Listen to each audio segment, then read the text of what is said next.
서울의 논평. 공수처의 역사적 민주적 당위성으로 국회에 강력히 경고한다. 전례 없이 대다수의 국민들이 진보와 보수를 불문하고 공수처 설치에 절대적인 지지는 물론 행동으로까지 적극적으로 동참하고 있는 이유는 단 하나입니다. 바로 이익집단과 결탁한 고위공직자들의 부정비리가 초인류 선진국으로의 도약을 가로막고 있는 유일한 장애물이기 때문입니다. 반세기라는 긴 세월 동안 친일 군부 독재의 비호하에 부와 권력을 독점해왔던 추구 기득권층은 60항쟁으로 말미암아 군부 독재 정권이 몰락하자 항구적인 기득권주의를 내 정치, 경제를 비롯해 각 분야에 기득권이 총집결한 이른바 이익집단 카르텔을 구축해 왔습니다.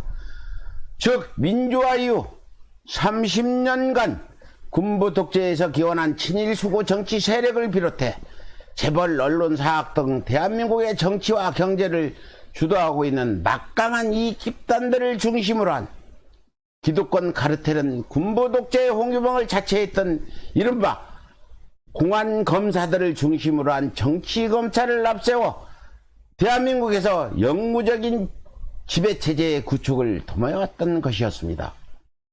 이로 인해 재벌들은 날이 갈수록 비대해져 민주적인 공권력으로서는 더욱 통제가 불가능한 성격이 든 반면 나라의 기반이 되어야 할 중소기업들은 재벌들의 말 한마디에 운명이 결정되는 이른바 하청노예로 전락할 수밖에 없었으며 이로 말미암은 경제적 불평등은 날로 격화될 수밖에 없었던 것입니다.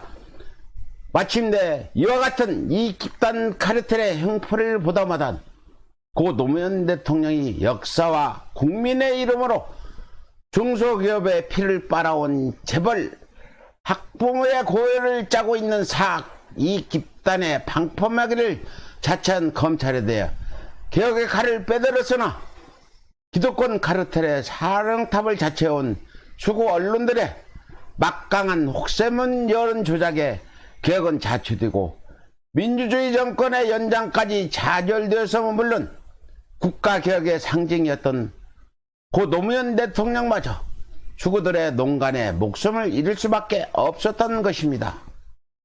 결국 이명박과 박근혜가 각각 이 집단 카르텔의 바지사장과 얼굴마담으로 전락하면서 30대 재벌의 국내 총생산 대비 경제 집중력은 105%로까지 급증하면서 경제적 불평등이 급격히 악화되었으면 물론 대한민국의 민주주의까지 심각하게 위협하면서 결국 국가 경쟁력 악화까지 시킬 수 있다는 OECD의 강력한 경고까지 나오고 있는 실정인 것입니다.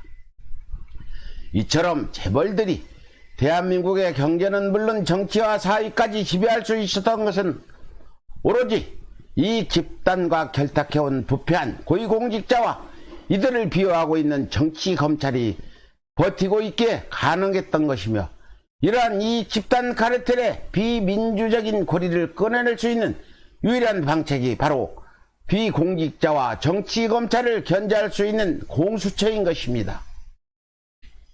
이렇듯 국민의힘 김종인 비대위원장이 밤낮으로 시종일관 주장해오던 경제민주화 또한 공수처 없이는 절대 불가능한 공연불에 불과하다는 것입니다. 그럼에도 불구하고 국민의힘이 경제민주화를 열망하고 있는 국민들을 배신하고 지속적으로 이 집단 카르텔에 편성해 공수처 설치를 방해한다면 결국 김종인 위원장 스스로 자신이 존재하는 의미마저 부정하는 오류를 저지르는 꼴이 될 것입니다. 무릇 민주주의는 이 집단 카르텔과 끊임없는 싸움의 연속이라 했습니다. 그리고 공수처는 이 집단들 간의 막강하고 끈끈한 악의 고리를 끊어낼 수 있는 민주주의의 유일무이한 합법적인 무기가 될 것입니다. 또한 대한민국이 포스트 코로나 시대의 초인류 선진국으로 도약하기 위해서는 경제 민주화는 선택이 아닌 필수 조건일 수밖에 없으며 경제 민주화는 공수처 없이 실행 불가능하다는 꿈에 불과하다 할 것입니다. 이에 역사와 국민의 이름으로 대한민국 국회에 강력히 경고합니다. 진보와 보수를 불문하고 모든 국회의원들은 국민의 권한을 위임받은 심부름꾼입니다. 국회의원 자신들의 이익을 위해 일하는 것이 아니라 바로 국민들의 이익과 나라의 이익을 위해 일해야 한다 이 말입니다.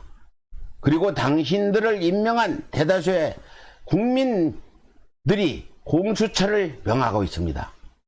당장 공수처를 설치하고 비공직자들을 단죄해 이 집단 카르텔의 연결고리를 꺼내고 경제 민주화를 달성하라 이 말입니다. 예. 이상 서울의 소리 논평을 전해드렸습니다.